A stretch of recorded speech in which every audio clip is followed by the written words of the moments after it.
Hər kəsə salam, kanalıma xoş gəlmisiniz. Yeni aldığım bir neçə məhsul haqqında sizləri məlumatlandırmaq istəyirəm. İlk məhsulumuz Dermatenin üz və boyun üçün olan nəmləndirici kremidir.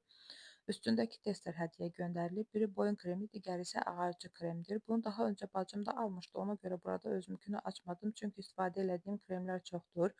Ona görə də bacımınki açıq idi deyə onu göstərmək istədim sizə. Bacım istifadə edib bu kremi və bəyəndiyini, amma yağlı krem olduğunu dedi. Ona görə də mənə uyğun olacağından şübhəliyəm. Çünki mənim üzlərim yağlıdır və yağlı kremlər üzlərimə düşmür və sızanaqlar əmələ gətirir.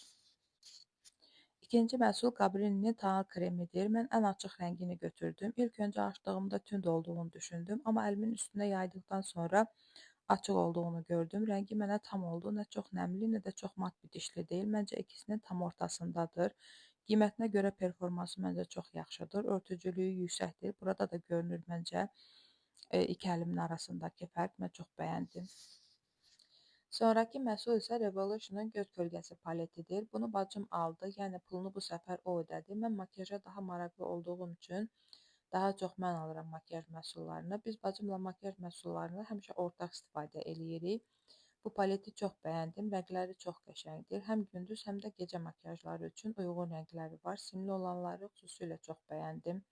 Son zamanlar parıltılı göz makyajlarını, əsas da gecə makyajlarında çox sevirəm. Burada əlimin üstündə bəzi rəngləri swatchlayıb göstərmək istədim. Sağ əlimdə simli olanları swatchladım. Bu əlimin üstündə tonal krem olduğu üçün rənglər daha yaxşı görünür. Rənglərin əks olunmasını daha yaxşı görməyiniz üçün daha yaxından göstərməyə çalışdım. Digər əlimdə isə mat rənglərdən bəzilərini swatchladım. Tünd rənglər gecə və yaxud da smoky eyes makyajları üçün uyğundur. Açıq rəngləri isə gündüz makyajlarında istifadə edirəm və çox bəyənirəm. Həm pigmentasiyaları çox yüksəkdir, həm də toz şəklində göz kənarlarına və göz altına dağılmırlar. Son məhsulum isə Ladye markasından üz üçün peeling məhsuludur. Üstündə istehsalçı marka, altında öz adı yazan not göndərib. Rəylərdə çox bəyənilmiş məhsuldur. Üzdəki qara nöqtələri filan təmizlədiyini yazmışdılar. Mən də yoxlamaq istədim. Bir neçə gündür ki, istifadə edirəm. Üz dərisini çox yaxşı təmizləyir. Makyajdan öncə istifadə elədikdə makyajı daha hamar göstərir. Üzü necə təmizlədiyini görməyiniz üçün əlimə swatchladığım kölgələrin üstünə tətbiq elədim.